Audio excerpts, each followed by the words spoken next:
Happy Hump Day, everybody. Welcome into the pod at the Palace. Curtis Wilkerson and Scottie Bordelon with Natty State Sports. Back again, just as promised. Arkansas plays LSU in basketball Wednesday night. 6 o'clock in Fayetteville. It is the home finale for the Razorbacks who, I don't know, Stink at home? They stink at home. They've lost 6 games in Bud Walton Arena. Mm-hmm. They've lost to this LSU team by 21 points earlier in the season. It's a lot of points, Curtis. I think Arkansas is better now than they were the first time they played LSU, but I also think LSU is better now than they were when they last played Arkansas. I was looking into LSU a little bit on Tuesday, and I was surprised. Maybe surprised is the wrong word, but I don't pay attention to LSU basketball unless Arkansas is playing them really. Nobody will fault you for that. Like I know that LSU's playing ball because they beat Kentucky at home a couple of weeks ago, and then they won at South Carolina.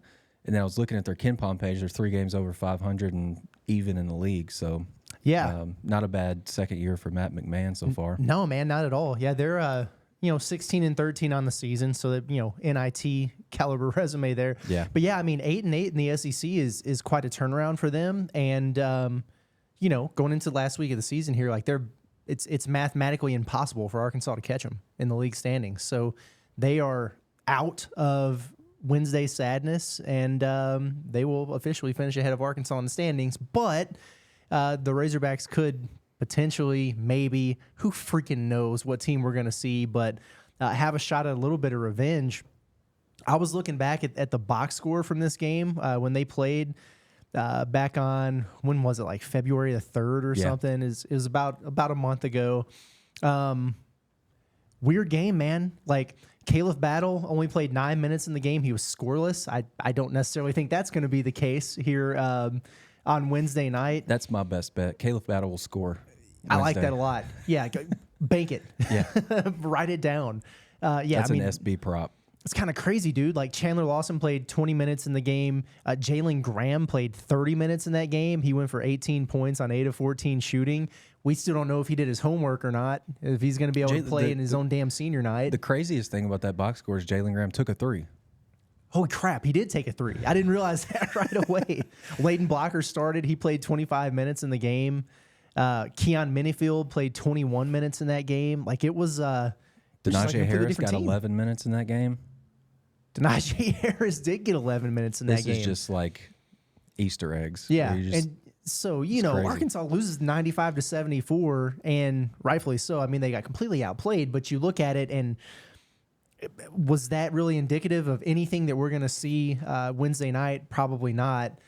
For better or worse, who knows? Probably going to be different players on the floor for Arkansas taking up those minutes, but they have proven that they can be good enough to hang with a Kentucky team. They could go to a Final Four on the road, and also bad enough to lose to freaking Vanderbilt at home. So who the heck knows? Think about what Arkansas has done on its home court this year. Beat Purdue in an I'd rather exhibition. not, but I will. I'll humor you. We can just keep. We can move on. Click the next slide, please. No, I will humor you for this. No, it's Purdue exhibition. Win that. Nuts. I thought they were, at bare minimum a second weekend NCAA tournament team watching that game. Lose to UNC Greensboro. I thought they were not a second weekend NCAA tournament after that one. Beat Duke. I thought they were going to win the whole damn thing. Compete with Kentucky. Yeah. I thought maybe that was the turnaround point that we've been waiting for. I was thinking, like, maybe the turnaround this year doesn't start with a big win. Maybe it just starts with close but no cigar. Yep. Type of deal. But then, lose to Vanderbilt. And so it's been Arkansas's taken fans on a absolute Tower of Terror type ride this year. Man. In Bud Walton. And I should have done, this is my fault, I haven't done the research to see the last time Arkansas lost more than 6 games at home. But yeah, a 7th one would not exactly be the best way to cap your season. No way. In that building. 10-6 at home on the year. And at my previous stop, I would put out like 5 bold predictions, ahead of every season. And for the last 3 years, I've had one that has been consistent every year, and I say Arkansas will go undefeated in Bud Walton Arena. And the previous 2 years, they kind of made me look at least semi-intelligent. I know 2 years ago, well, let's go all the way back. So I started doing it when I started at my last job in 2020, 2021. And they were 16-1 at home that first year. Missouri was the only loss. And then in 21-22, they were 17-1. Vanderbilt was the... oh, my gosh, dude. Yeah, how about that? 2022-23, so last year I thought it was like a down year at home. They were 13-3 on their home floor. Who did they lose to at home? Kentucky, Mississippi State, and someone else. Let me scroll through here real quick. That's a good question. Who the heck got them in Bud? Alabama. In that game, it was like a one possession game, and then Brandon Miller hit some threes in no time. Yeah, and then it was a wrap. And so now here we are with Arkansas 10-6 at Bud Walton Arena is just it's mind blowing to me. LSU's a beatable team, even though they beat you 20 last time. That's a game that you should win at home, especially since Jalen Cone, their leading scorer, is in trouble in the doghouse, whatever it is. I can't remember the exact quote from the basically release like or whatever. Suspended for conduct detrimental to the team, but it was more flowery press release type words. Yeah, exactly. So listen, a win here does nothing for Arkansas. A loss doesn't really either, but it's just an optics thing at this point. Absolutely. You're 14-15. You're teetering on finishing below 500 for the season, pending what happens in the SEC tournament. So they just need to figure it out, and they need to you got to have something, I think, Scotty, to grasp onto to carry you into what's going to be a buzzsaw of an arena at Alabama on Saturday. Is they're probably going to be playing for maybe a share of the SEC championship. Yeah. So they're going to be ready to go for that one, and then it's do or die after that. Like, you got to have some kind of positive momentum to build off of. Whether you've had things carry over from game to game all damn season, which they haven't, like it's nut crunching time, as the great Kamani Johnson would say. So I almost wore my Kamani Johnson sunglasses. They're sitting over there on the windowsill. This obviously, I wrote in the 4-point play, I headlined it, the Hogs need to go out with a bang at home. Yeah, man. And this LSU team's not exactly, it's not, Arkansas's not going to roll over them. And LSU, they've won 16 games, and they're, trying to get above 500 in league play. And they can, because they got some talented guys like Jordan Wright, really talented. I think that was he's a player I would have loved to have for Arkansas to get out of the portal. He just does, a little bit of everything. Scores it, rebounds it. Pretty good defensive player. Like, he might be a little bit underrated on the defensive end. He's just savvy. And then I think the top key that I wrote about was, does Arkansas have an answer for Will Baker of all people? I'm going to say no. He went for 25 points on you in the first meeting, and he only took 11 shots. That's it. And he was like 4 or 5 from deep. And we've talked about this a lot. He is the prime example of a big man who Arkansas just struggles with mightily. And all it is he's mobile. He can move his feet. He doesn't have cinder blocks below his ankles, and he can step out and shoot the three a little bit. And that just, for whatever reason, Arkansas turns it as a team, especially their bigs, just turn into that Mr. Krabs beam where he's just like the world's spinning around him and he's staying put. They got to find an answer for him, and I don't particularly know that they do, but I was looking at his splits. He averages like 9 points, 5 boards on the road, and so he's been far less effective on the road or away from the PMAC. So hopefully Arkansas can continue that trend, because he was their daddy.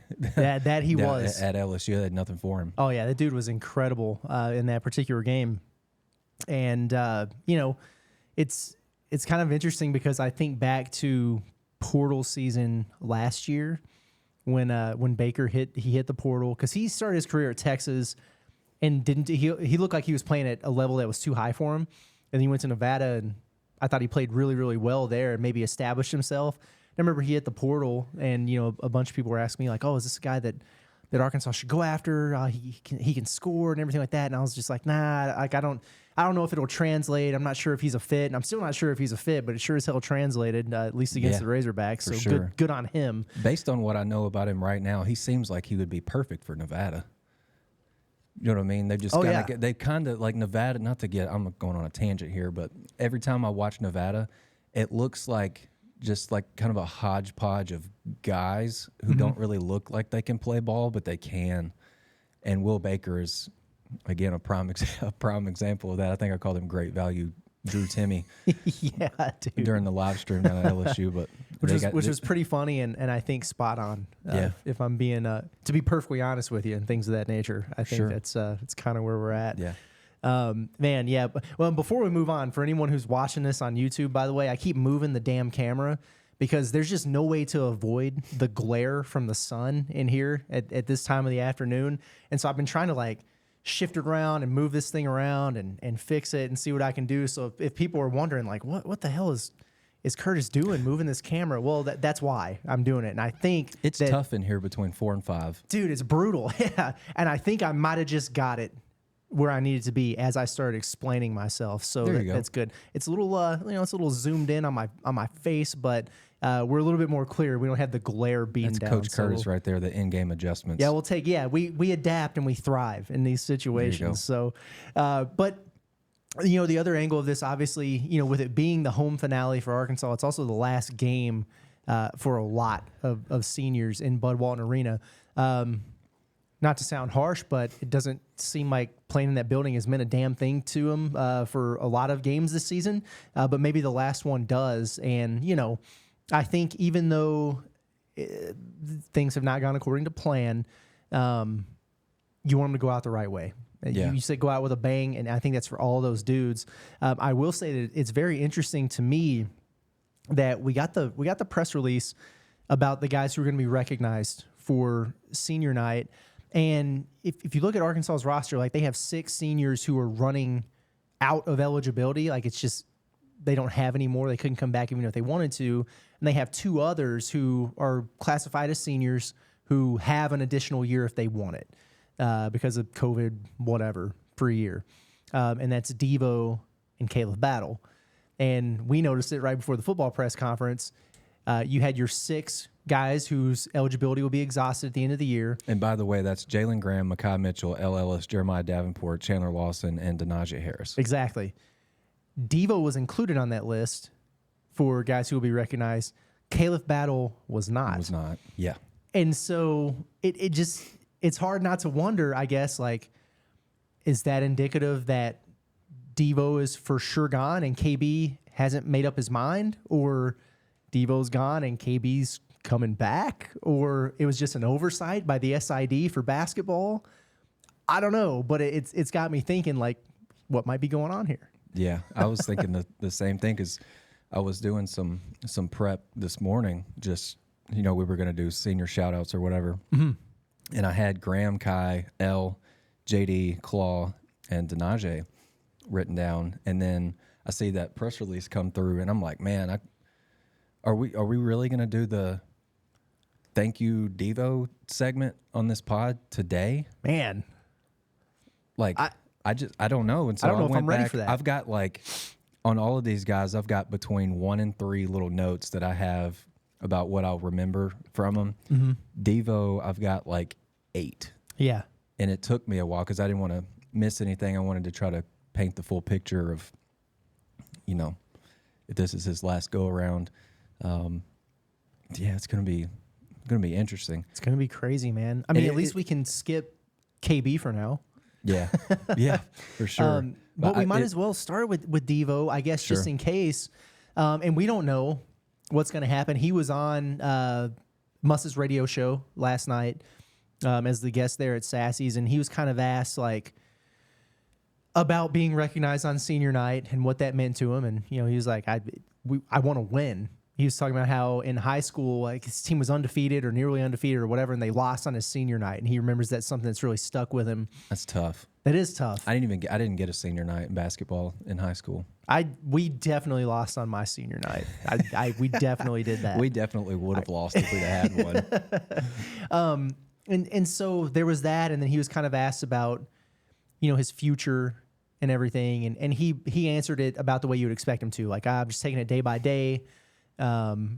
He's really taking it seriously, like finishing his degree and everything like that. But in terms of stay or go or transfer or go pro or what the heck ever, yeah, he obviously left the door open there. But I thought that was the breaking news medium now. So he just got on there and kept the company. So line. They do, man. Yeah, Chuck Barrett at Sassy's is he's the source for everything Razorback basketball. Since we didn't get to talk to Muss or any of the seniors before the game, which is a little bit disappointing because I'd like to, get some stories about some of these guys. And Devo, I mean, we could do an entire show on him, and hell, we probably will whenever something is finalized or an announcement is made or whatever.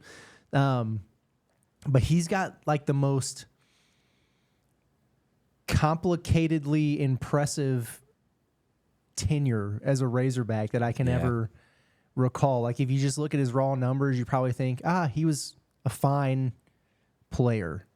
Fine 4-year player. But then you dig a little bit deeper and you think about all the moments he's had, the impact he's had on the program, bring it to the level that it was prior to this year. Everything that Muss has accomplished wouldn't have happened without the contributions of Devo Davis. But it's also not that simple with his leaves of absence and, some of the extracurricular activity and, just the different storylines that you didn't expect. Entered the draft last year, came back late. It's just been a wild roller coaster ride. It's been fun to be a part of. It has been, and I mean, your first year on the beat was Devo's freshman year. Is that right? That's right. So you've covered, every game that he's been there. I don't know ball without Devo. Yeah, what's that going to be like potentially next year? I got a bunch of bullet points here. I just kind of wanted to run through them, and we can, I guess, riff off that. The first thing that I went back to his freshman year and just thought about the breakout game that he had. I know he had a nice game. I think he had 15 or 16 points early against Southern. Not really counting that. Yeah, me too. I scored double digits in that game. But yeah. The breakout game was Georgia as a freshman. 20 points, 7 rebounds, 6 assists. And then it's kind of like, they're freshmen every now and then will have one of those games when there's a boat race and a league game. Somebody comes in and has a nice day. But and sometimes it doesn't materialize into a role or anything down the stretch after that. After that game, the rest of his freshman year, he averaged 10 points, 5 boards, 2.5 assists, 1.5 steals as a freshman on a team that wouldn't have gone as far if not for him. Yeah. And then obviously the Oral Roberts game winner was electric. That just kind of stamped him from right there. I know you were at that one. Yeah. You were at that game. My a memory that sticks out to me more even than that shot against Oral Roberts, which was iconic. Yeah.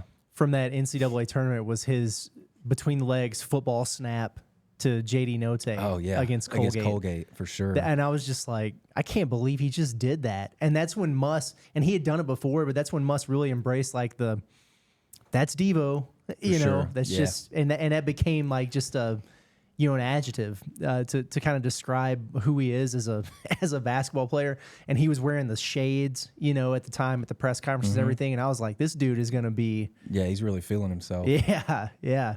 That was just incredible, the way he played during that run, the way he burst on the scene, the way he waited his turn, that season, like you said, that breakout game, and didn't come until, midway through the year. And then it was a while for him to really establish himself in that starting lineup.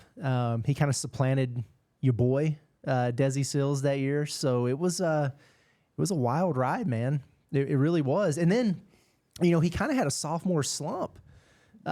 In terms of, I think maybe relative to expectations for the leap that he would make. Definitely. But then he showed up again in the tournament, and it usually does. Yeah, man, it was crazy to watch. The first, I guess, as a sophomore, one of the games for me that really stands out was that win that Arkansas got at Georgia. Yeah. I think it was the first time they'd won at Georgia in was it Arkansas's national title run season? Might have been. I mean, it was as far like mid 90s or 90s at least. Big part of that. He had 19.6 boards, 4 assists at Florida. And I think that's when Devo was still like a menace in transition. Yeah. And he was just slippery and unorthodox and just, left-handed too. So people don't really know how to play him. I just remember that game, him being a huge part of that, and that game kind of being a tell to me that team was serious. Yeah. Yeah. And he was a major part of that. I think he got a dunk late in that game and got a tech for hanging Classic on the Devo. rim. But yeah, I mean, that's Devo, right? I mean, I'm sure we heard that after the game, but then like he opened the NCAA tournament against Vermont, a really tight game. They would not have won that game without him, dude. Had 14 points in that game. I feel like somebody got in foul trouble in that game, and he got called on as a sophomore to just kind of like set the table for everybody else. But he set the table too, and still he scored 14 points. Yeah. Yeah. Oh yeah. And so dude. I remember that was the first in-person post NCAA tournament win sidebar that I wrote on Devo. There you go. And then last year, after the Illinois game, wrote about him. After the Kansas game, wrote about him. So it's I'm basically just like the Devo Davis NCAA tournament beat guy. I remember his sophomore year. The first thing I remember about that year was playing Northern Iowa and Bud, and he just hip checked that kid into the stands. Oh yeah. And at that point, we're just kind of wondering, like, what is he doing? Where did that come from? Right. Type of deal. The Wendell Green tea bag is also an iconic moment from that season. And then last year, I mean, we got to like Christmas break, like the turn of the new year, and I was starting to honk that horn of like, you gotta stop playing this dude. Like he's guarding, but he's shooting 13% from 3, and it's just been playing god awful. And that SEC season of his junior year was the best that he's ever played. I mean, he shot 40% from 3. He was dishing out assists. He kind of cut down his turnovers. He was guarding, taking on the toughest assignment every night. That was, I think, the best we've seen of Devo. And then obviously what he did in the tournament against Kansas, he was unconscious, and that was wild to watch. And then us going back.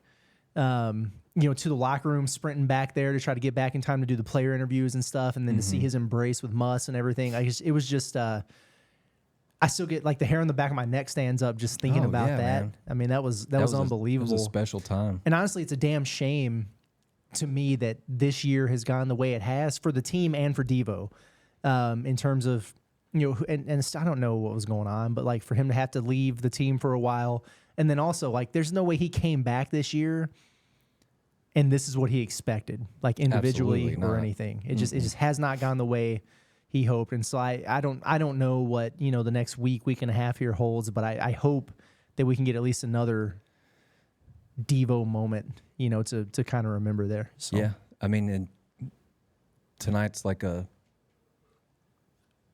perfect opportunity for him to, just go out with a bang. Like you want the team to, obviously, their last home game. Yep. If this is Devo's last home game, I bet that'll be, not that that'll probably be in the back of his mind potentially. Not to say that he'll go out pressing and looking for a shot. Like I just expect Devo to be Devo. He'll either, play 13 minutes and maybe have no impact, or he'll play 30 and have 0 points, 9 rebounds, and 5 assists, and 2 steals, or whatever. Right. I think he'll go out in a very Devo way, whether it's one way or the other. I think so too, man. But yeah, that stretch you were talking about, his junior year, that's just.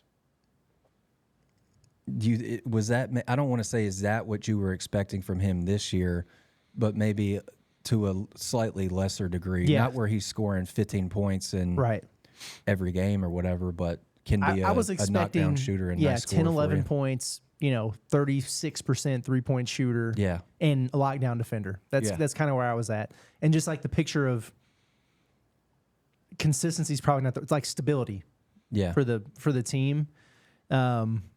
I don't want to get ahead of myself because I know we're going to talk about Arkansas LSU memories, but I have to throw this in there because we're talking about Devo. At Baton Rouge, the Keith Smart game, the Devo Tooth game. Oh man, yeah. I'll never forget that. Just, you know, it was like start the hashtag Save Devo Smile campaign when he lost his tooth there. Like, yeah, man, I forgot all about that one. And then I think last year also at home against LSU, maybe LSU scores like 4 points straight, 6 points straight. Devo calls a timeout on his own. Oh yeah. And then I remember I based that's how I started a feature story on him. I think I ended up talking to one of his old high school coaches, Monty Patel, and that's just Devo. He kind of at that point he had that leash with Eric, and Eric's just like, well, probably wouldn't advise him to use all my timeouts, but I'm not going to use them, so I guess it's okay that he did. And yeah, I feel like the game kind of turned right there because he's got basketball IQ, savvy, and he just felt that things were not the way that they needed to be in that game. So he took it upon himself, and you know, coach wants to chew me out for, you know, I think I'm doing the right thing here, and so be it. But ended up helping the team out. Exactly. Yeah, and you know, just kind of like you said, the list of bullet points for Devo is so much longer than these other guys. So for anyone listening who's like, you guys are going to take 20 minutes and talk about every one of these seniors? No. But Devo's been here for a minute. You know, like there's just a lot to say about him, and we definitely hope that he goes out the right way. And hell, who knows? We might have done all this talking, and then we get you know, one of those notes app statements. It's like, I'm back for a year. Who the heck knows? We'll see what happens. But he is being honored for this LSU game as a senior. Let's roll through these other guys. Maybe we'll just go in order, like based on where they're at on the roster. L. Ellis, man, you know, his story is complicated too. You know, he's a guy who kind of came the hard way to get to where he's at. You know, he had to he went the JUCO route, and you know was a JUCO All-American, big time shooter and scorer. At Tallahassee, dude, he was getting after it there. And for those who aren't familiar with junior college basketball, like that's the grind, man. Like that's the crappy bus rides, and you know you get the 2 slices of white bread and 1 slice of turkey for your sandwich. Like it's tough living. Facilities are probably very high schoolish. Oh yeah, it's rough living. And he made the grind through that, and he got to Louisville, and just, you know, he was just there at a really tough time, man. And you know, he was 3rd in the ACC in scoring on a really bad team. Yeah. I don't think anybody really expected him to come to Arkansas and average 18 a game or whatever, but I was not one of those people. Yeah. And so, you know, I expected L to be better than he has been and more impactful than he has been. Sure. I'm not surprised that he has turnover issues. I'm not surprised that he's inefficient at times, but I thought that he would be more of a stable force. And that's based on a lot of what I heard about him in the summer. The progress that he made, that he was kind of ready to take over and run the show and make that transition to being... The phrase run the show was used a lot in the preseason. Dude. By him and Muss and everybody. Yeah. And when he certainly had his moments, you know, I think he was really good. Probably the first 3 games of the season. I remember he was really, really bad in the first half against UNC Greensboro. Yep. Then he put the team on his back in the second half, and he scored 19 points in the second half. And it's just been a roller coaster since then. And then you didn't really see him until Duke. Yeah. And then after Duke, you didn't really see him again until, gosh, I don't even know when. Right. And he's had his moments. You mentioned the Duke game. He was tremendous in that one. But he has been a guy that I've grown to respect for his approach.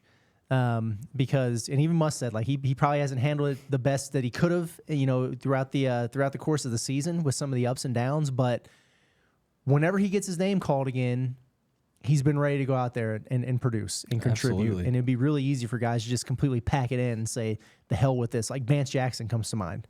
Yeah. Who was a guy who would always get his name called again, but he wasn't ready for those moments when it happened. And L just kind of kept going about his business, and set out and had some DNPs and everything like that. And the next thing you know, he's back in the lineup. He's playing 35 minutes. He's contributing to a win against Texas A&M. Right. So kudos to him for that. For sure. Yeah, on Vegas or on Vance Jackson. I'm still frustrated we never got to see the Vegas Vance side of him. I know, man. Ever, really. Yeah. Closest we got to that was maybe the Mississippi Valley State game and then that road loss at Tennessee. I'll digress. I got really excited about Vance Jackson when he committed. I did too, dude. I had somebody tell me that he's a really talented player. He's a diva, but he's talented enough to go play for a check somewhere. That was before he came to Arkansas. It's fair. Right, I'm really done this time. But I think it's admirable the way that he's kind of stuck with it through a really up and down year. And some of the struggles, the first thought that comes to my mind is you can take the kid out of Louisville, but you can't take the Louisville out of the kid. Yep. Maybe if he had another year, you would see maybe that would get kind of washed out. But you don't have that, which kind of stinks. But he's been around college for a long time. The Duke game was great, and I think he just, Eric did not care whatsoever that L was from Durham and wanted to beat the hometown team, but L sure he cared. Oh, it mattered to him. That meant a lot to him. That was arguably maybe his best game of the year. And I remember I went and talked to him and Caleb Battle last June, and I just kind of got to know L's story a little bit. His why and his goals and all that. He said his mother was a certified nursing assistant, supported the kids on a salary that most people couldn't live on.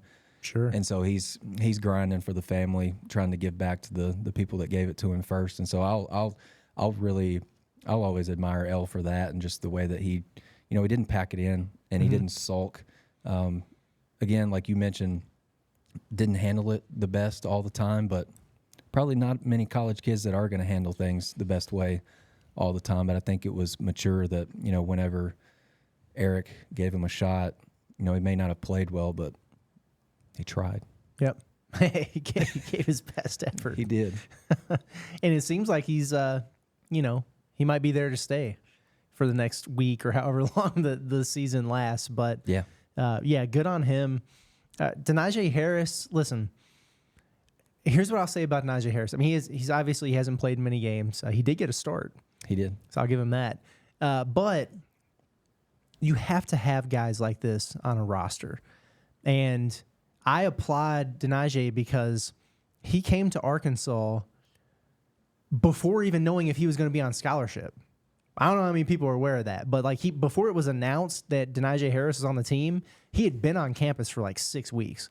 He practiced with him the whole damn summer before it was officially announced. You remember when he started popping up on Instagram photos? Oh, yeah. Yeah. Everybody's like, who is that? Denaje Harris lives. Yeah.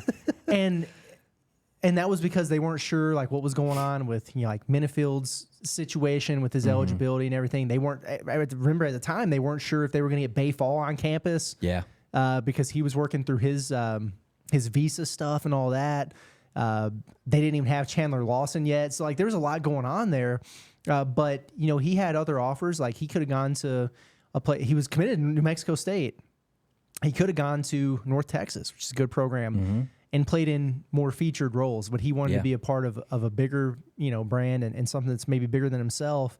And so I got to give him a lot of credit for that, man. I really do.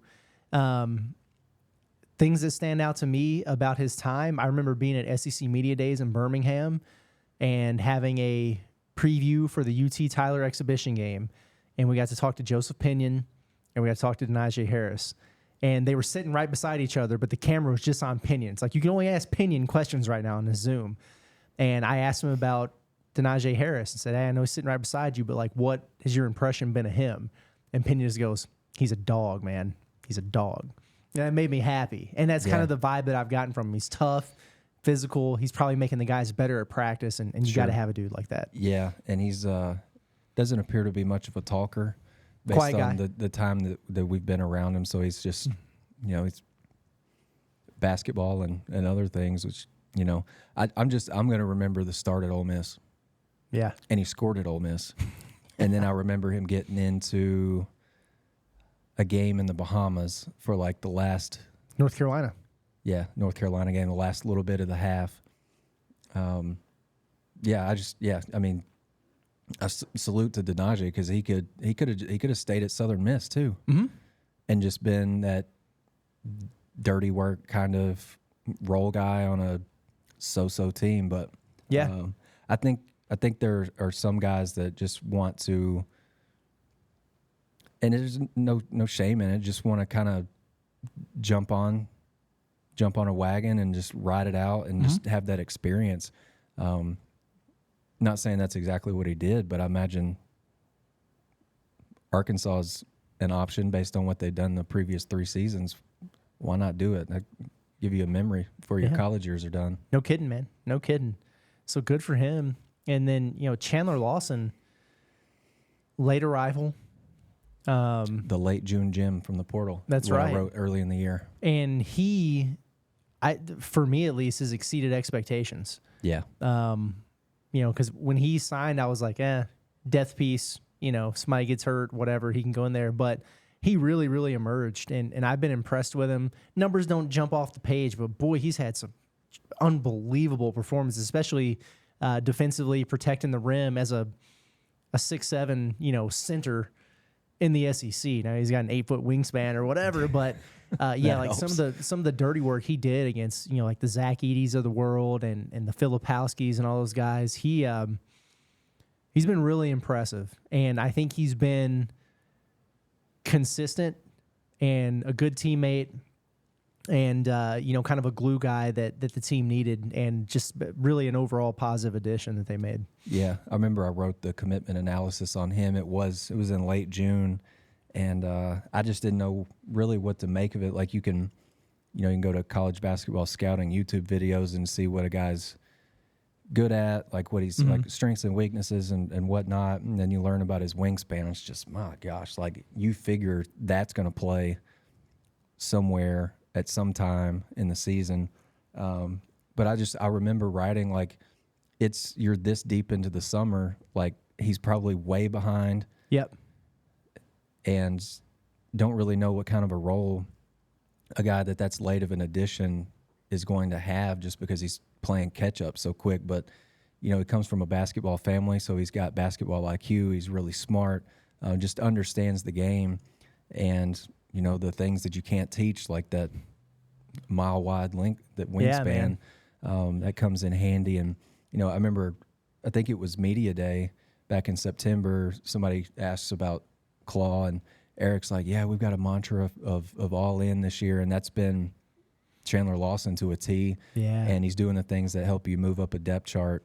And Eric never says that stuff lightly. Right. So I just kind of was like, that put an eyebrow up for that one, and bought into it a little bit. But then I was absolutely sold after the Purdue exhibition.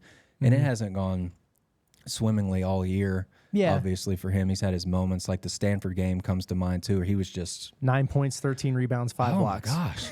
It's crazy. Yeah. Absolutely crazy. Man. But you need like Denaje, Chandler Lawson, maybe a step up in terms of, a production piece for you. But yeah, I've enjoyed watching Claw play this year. I just wish he would have put up a few more threes, Me too. He's got a nice jumper. Yeah. Oh yeah. He's been a nice piece. I've enjoyed covering him. He is 6 of 14 from 3 on the year. Come on, man. Let it fly. Put him up. Put him up. Put him up against LSU. Let's see it. What do we have to lose here? Jalen Graham, man. Boy. Just, I hate it for JG, because he was a guy who was so much fun to watch last year offensively, but he was so limited, on the defensive end. Yeah. Had turnover problems, couldn't make a free throw. It's like it was justifiable why he didn't play more than he did. Definitely. But similar to Makai, who we'll talk about in a second here, like they invested in JG in the offseason, and they could have recruited over him or whatever. They didn't do it. And all you heard all summer was how he'd flip the switch with his work ethic, his practice habits, and all those things. And it just stinks, man, because we missed him early in the season because of the back spasms. He was out for a while. Then he didn't get to go to the Bahamas because of it. Then he comes back and he works his way back into the rotation. And I thought he finally had a stretch there this season where we really got to see kind of the fruits of that labor. He's always a bucket in the paint. We know that. But he was starting to dime guys. I thought he was much improved defensively compared to last season.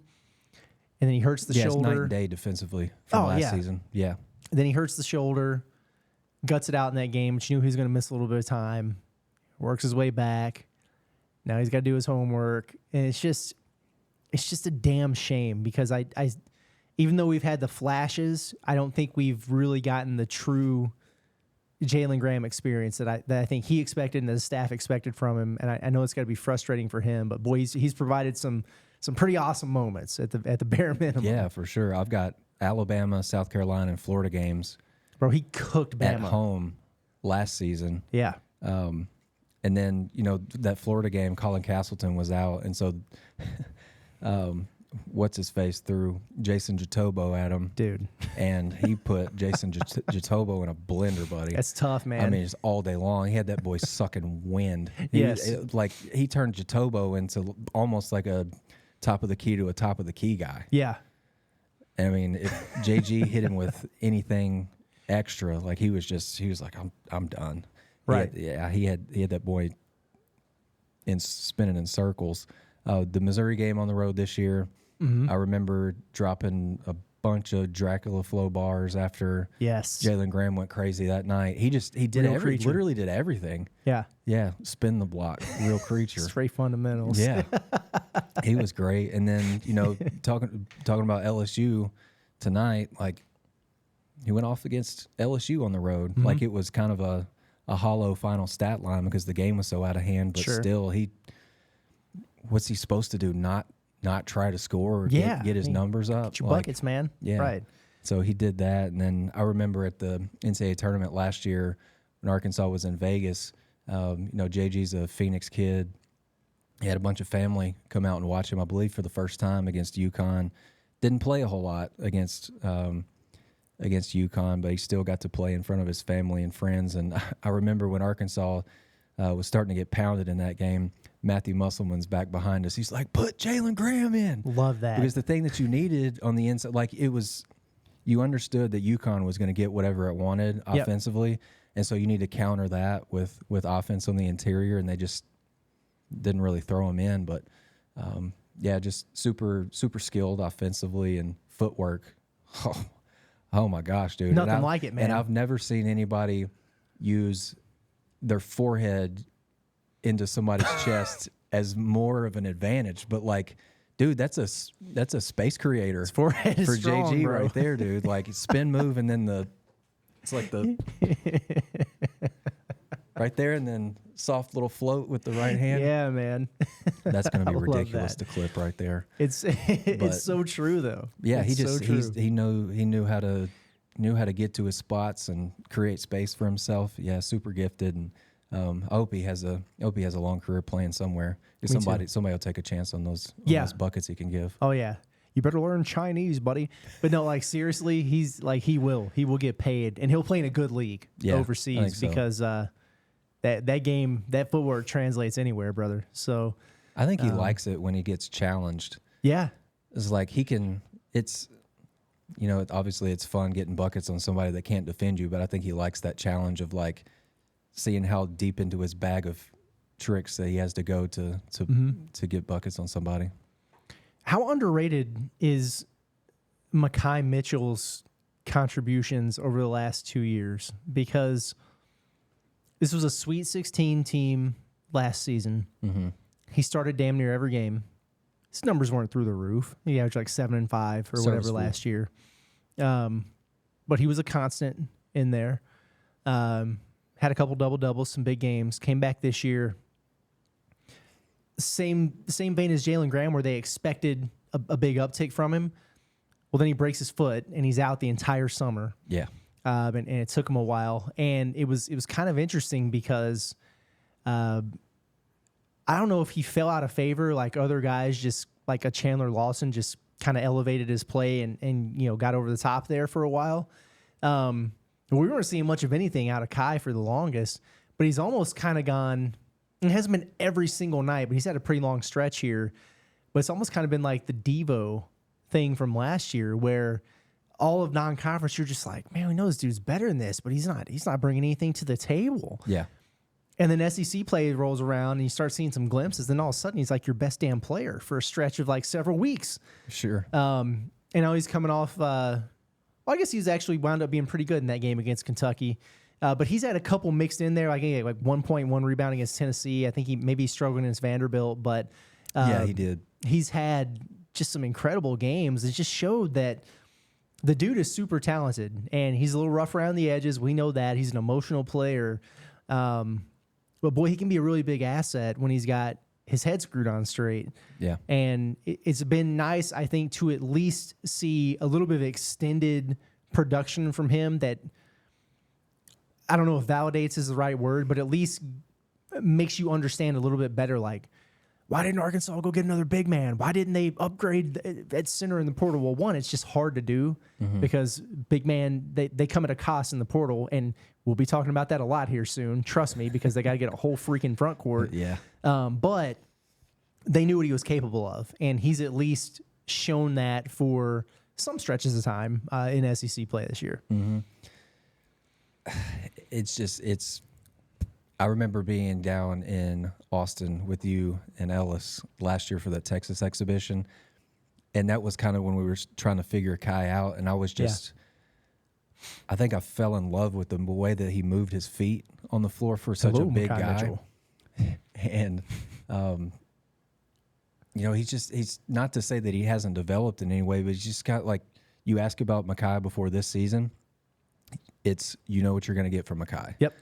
And it's kind of been that way his whole time here. Like you kind of know, and then he'll give you maybe 5 points and 6 boards, and then but there's another level that he can tap into, and that's really fun to watch. Whether he's blocking shots or grabbing every rebound with elbows out, showing that DC in him. Yeah, the DC toughness for sure. Just daring somebody to get anywhere close to this ball that I've rebounded, or you're gonna catch one. Putting an elbow through Bradshaw's face at Rupp Arena. Yeah, Like, I could do without all the extra stuff, but just the tough guy stuff. I love that from big guys. Like, be big, play big, and then tell everybody you're big.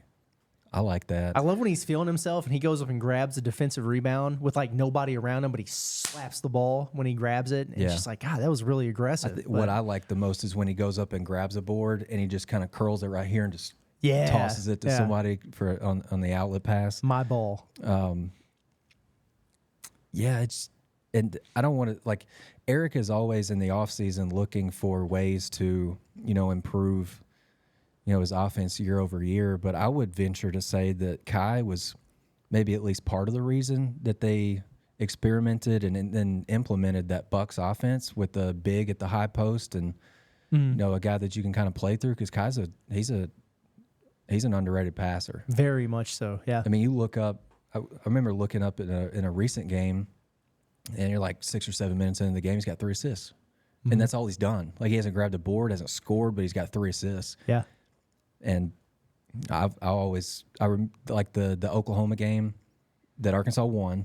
He had like 4 assists in that game, and there's been maybe a couple this year where he's had several. He's just underrated passer. He's pretty savvy from that pinch post area. And he's when he arrived at Arkansas, he was a 50% free throw shooter, period. Yeah. And he's come such a long way that he's a guy where you got to have him on the floor late in games because he's that confident and shooting that well at the free throw line. He's damn near 80%. Yeah, we've joked in the past, maybe, I don't know how much of a joke it was, but you got to get him in those late game situations. Get him in there. Over maybe some other guard options. Oh, yeah, yeah. For free throws and ball handling, too. Yeah, dude. And passing. Like, I would almost be okay with him inbounding the ball. Yep. I appreciate Kai, man, and I think he's also gone a long way from early last season before that Fordham game when I remember Muss was asked, like, oh, well, Makai played in the A-10 last year, so do you talk to him about Fordham at all? And Eric Musselman was like, I think the last guy I would ever ask about a scouting report is Makai Mitchell. Yeah. And he's gone from that to drawing a lot of praise from him for his effort. And I remember when things were bad and he was on his radio show and he was talking about practice and Makai stepping up and being a vocal leader. And I was like, what? So he's come a long way from that He has, standpoint. and he's played 1 year here with his brother. Yep. And then Kel leaves. You don't know how that's like. Those two guys have gone literally like everywhere together. Mm-hmm. High school, college. What was it? Maryland. Yeah, Maryland and Rhode Island. And then Rhode Island, and then Arkansas together, and then they split. Like that's, like if I had like, that's I just can't imagine how hard that was. Yeah. But to stay pretty level-headed through it all, and not ever use that as an excuse for, you know, maybe you're struggling or you're just not feeling like yourself. I commend him for that too. For sure. That's hard. They've been, I'm sure, attached at the hip their whole life. He is not going to be as easy to replace and upgrade from this summer as people think. Agreed. It ain't going to be as easy as people expect it to be. So brace yourselves. The last one here, Jeremiah Davenport, man. I think, probably more excited about Davenport when he committed to Arkansas than most.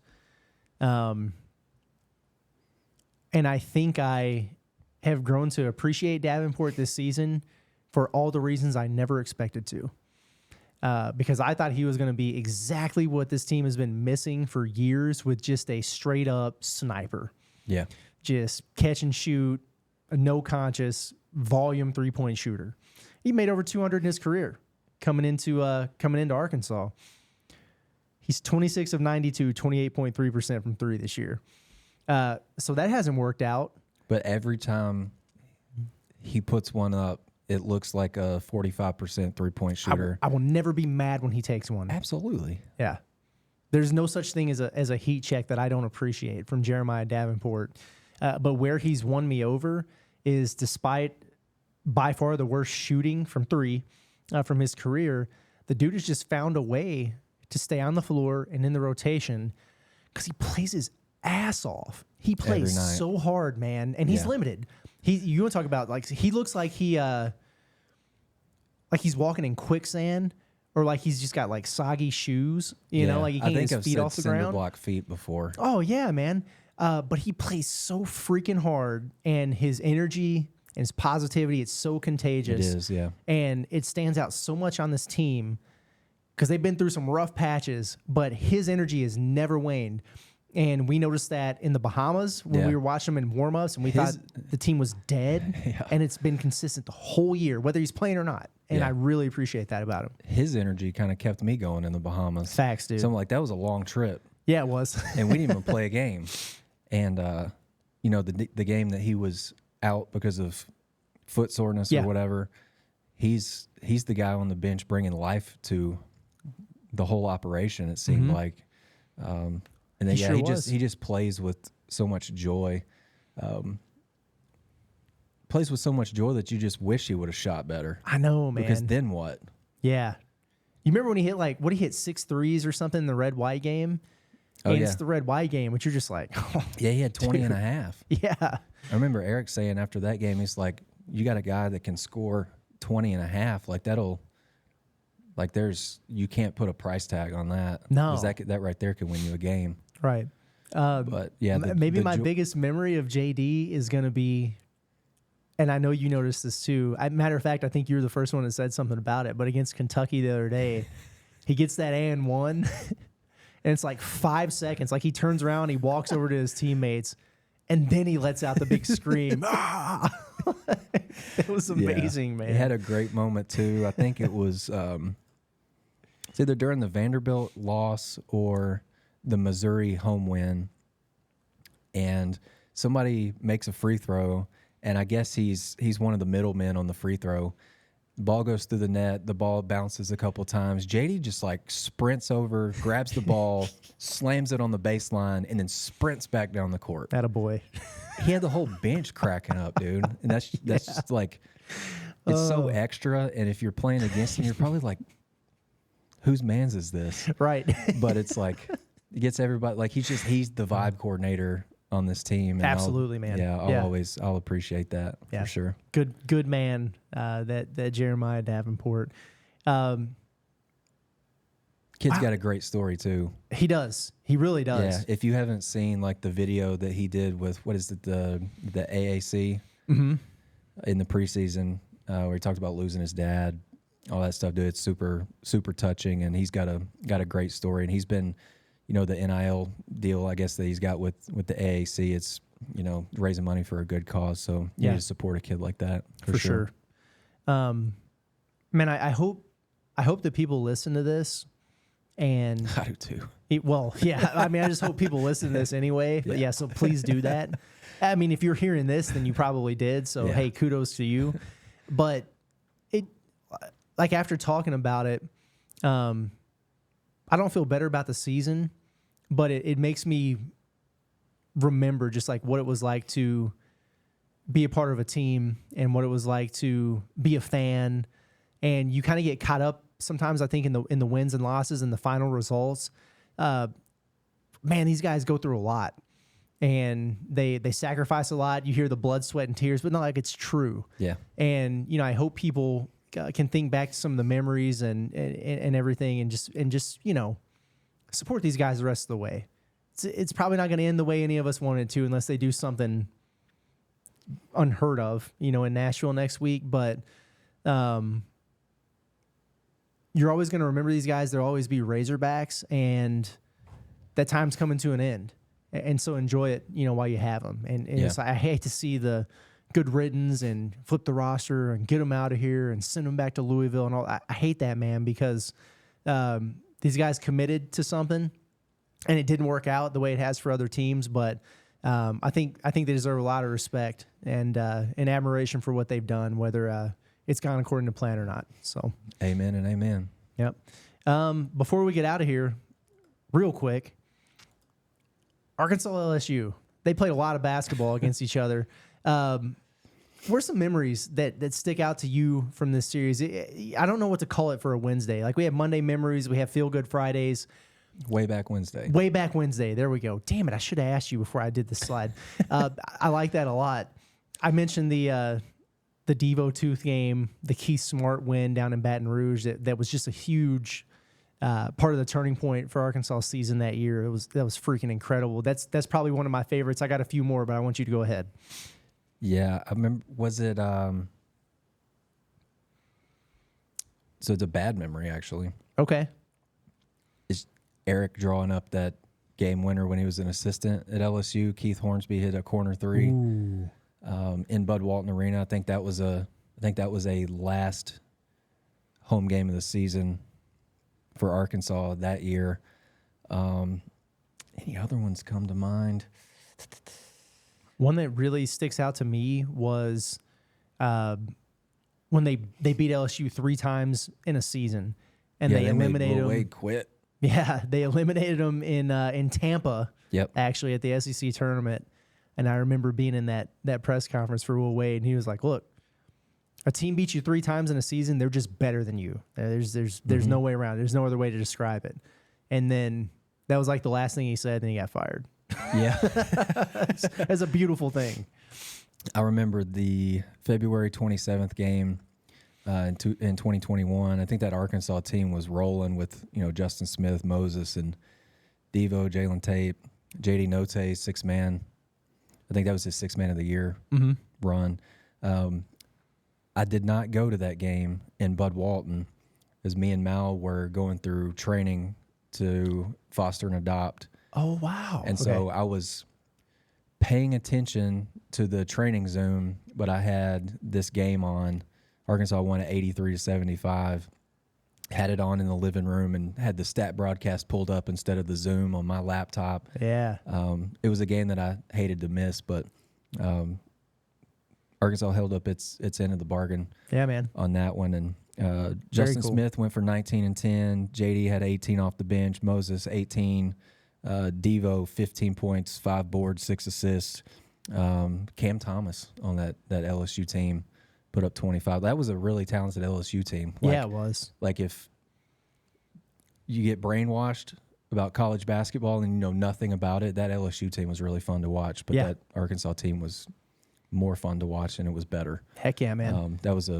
I'll remember that game for several reasons. And that was the that was the get back game from when they got the hell beat out of them in Baton Rouge, which was right around the time that Muss had the infamous, I don't care if it costs us a game, but we're going to have this practice where I give you bricks and weighted vests and everything else. Yep. And that kind of served as a turning point The for him. 16-point loss that felt like a 40-point L. Yeah. And the only reason it wasn't was because Moses just made a bunch of shots late in that game.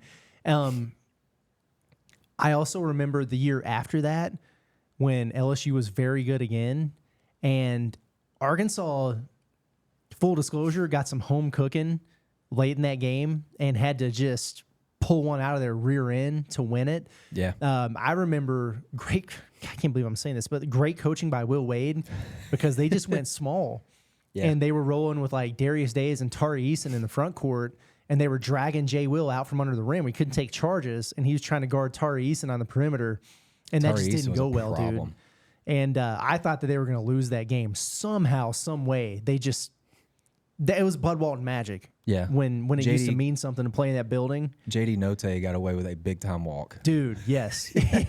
In that game, yeah. I have no idea how they wound up winning that game, but it was a huge one for the team. I'm watching the end of it right now, and Xavier Pinson just smoked a layup at the end. Xavier Pinson, bro.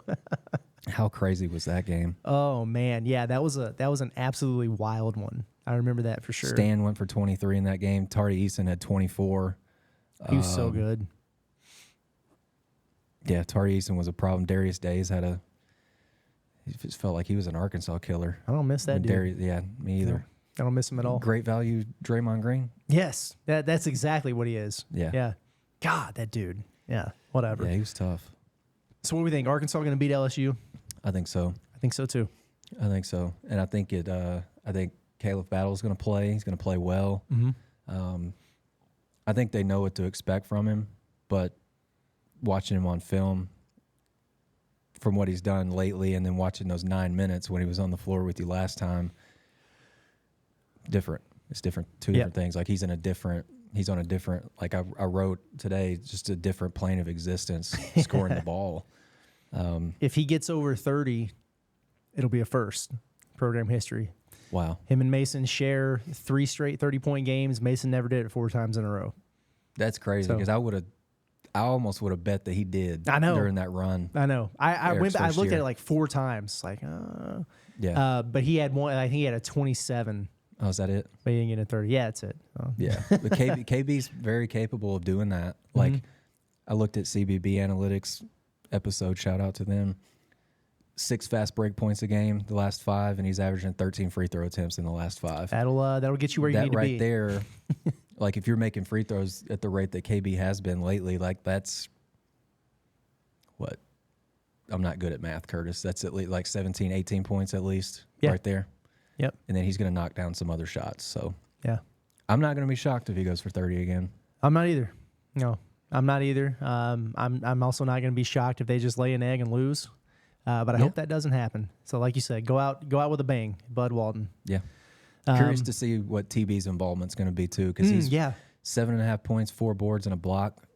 Right, is what he averaged last week, and he seemed more comfortable offensively at Rupp, especially like I like the adjustment going from him being a pick and pop guy to being a pick and roll guy. Yeah.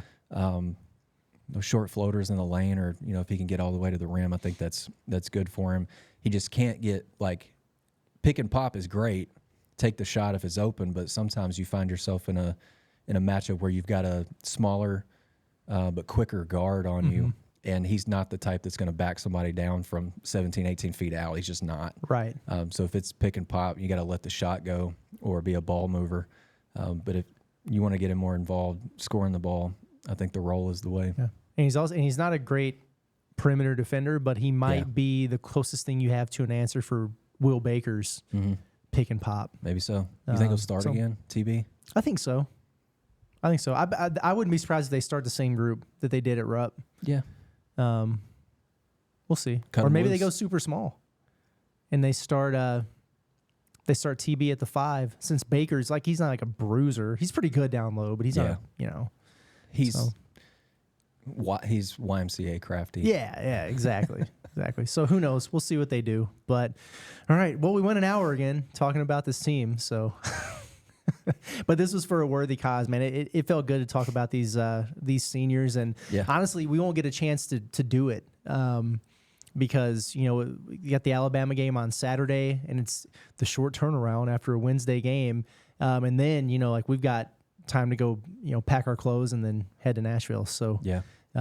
Good to do this, and right before the home finale, I think is a good thing. So, you got anything else? We good? I think I'm good. All right. Go read. We value the written word here. That's right.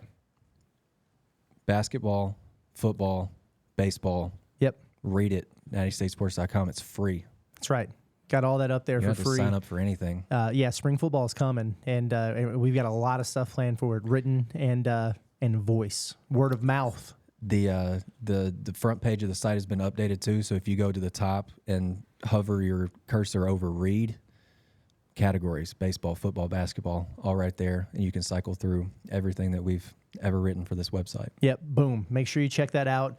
If you're the listening and watching type, Natty State Sports, the YouTube channel, make sure you subscribe to that if you're not subscribed, and pick your poison, right? Like if you're a fan of the Pot at the Palace, you can get notifications for when that show pops up and everything. If you're baseball centric, and you should be because the team's really, really good. Every time I looked up earlier, on Tuesday afternoon, they were hitting another home run against UCA. So yeah, Ellis's large adult son, Vahiva Aloy. Finally, Grand he slam. finally got one. Yeah, so I bet he writes about him. Make sure that we had the press conferences and stuff like that on the Natty State YouTube channel, but subscribe to the Bombastic podcast. It's got its own YouTube channel, and it's good listen, good stuff. He's got a nice interview with Jake Faraday up there now that I would recommend listening, and it's evergreen. So make sure you check that out. But we are going to get out of here. For Scottie Bordelon, it's been Curtis Wilkerson, Natty State Sports. Appreciate y'all for rocking with us, and we will be back for another edition of the Pot at the Palace on Friday. We'll see you then.